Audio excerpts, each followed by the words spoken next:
আজই ডাউনলোড করুন আর এনজয় করুন আপনার পছন্দের শো। কত অতীতের বোঝা বয়ে বেড়াচ্ছে, নালে আজও কেন উনি দেবীমার দেয়া উপহারগুলো সাজিয়ে রেখে দিয়েছে। আর 1 মিনিট অপেক্ষা করবো না আমরা। কত দাঁড়ান, কত আমার কথাটা শুনুন, তুমি আমার চোখের সামনে থেকে সরে যাও। দেবু, তাড়াতাড়ি চলো। আমার দেবীমা কোনোদিনও ভুল হতে পারেন না।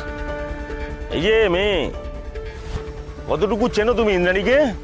আপনার মতো না চিনলে যেটুকু চিনেছি তাতে এটাই বুঝেছি যে দেবীমা কোনোদিনও ভুল হতে পারে। ভুল চিনেছো, সেই জন্য ইন্দ্রাণী গাঙ্গুলির মতো একজনকে তুমি বলছো দেবী মা। উনি সত্যিই আমার দেবীমা। আজ ওনার জন্য আমার মতো অনেক মানুষের স্বপ্ন পূরণ হয়েছে। কথা তাদের বাড়িতে উনুন জ্বলেছে, তারা খেতে পেয়েছেন শুধুমাত্র আমার দেবীমায়ের জন্য। বাবা, আসল রূপ ঢাকবার জন্য আজকাল এসব ইন্দ্রাণী করছে নাকি? এটাই আমার দেবীমায়ের আসল রূপ। অন্ধ অন্ধ অন্ধ বিশ্বাস করছো তুমি ইন্দ্রাণীকে, যেমন আমি করেছিলাম। আজ যেমন আমার ভুল ভেঙেছে, একদিন তোমারও ভুল ভাঙবে কুসুম। আমার দেবীমা কোনোদিনও কোনো কারণ ছাড়া না কিছু করেছেন আর না করবেন। না, কারণ আছে তো। এই গ্রাম ছেড়ে, আমাদের সবাইকে ছেড়ে চলে যাওয়ার ওর একটাই কারণ, স্বার্থ। যে মানুষটাকে আমি পরিবারের একজন বলে ভাবতাম, সেই মানুষটা যে এতটা স্বার্থপর হতে পারে এটা আমি স্বপ্নেও কল্পনা করতে পারিনি। ওসব ভুল তো ইন্দ্রাণীর নয়, আমার।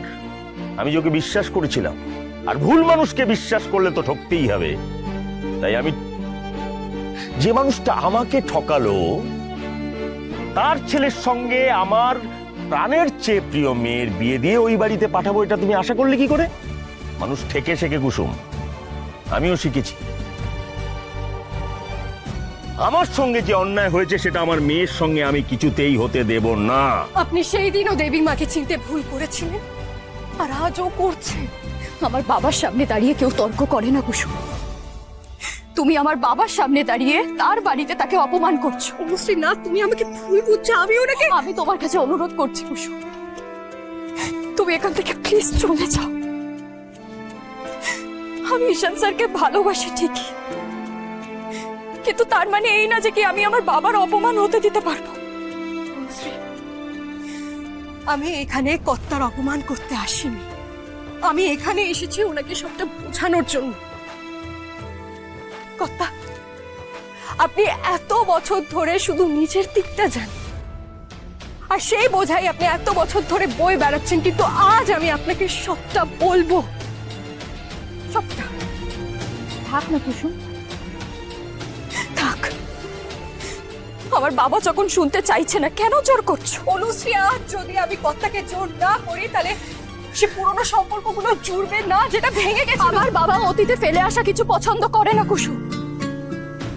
অতীতে যেটা ফেলে এসছে সেটা আমার বাবা ফিরেও তাকায় না। অনুশ্রী, কত অতীতের বোঝা বয়ে বেড়াচ্ছে, নালে আজও কেন উনি দেবীমার দেয়া উপহারগুলো সাজিয়ে রেখে দিয়েছে।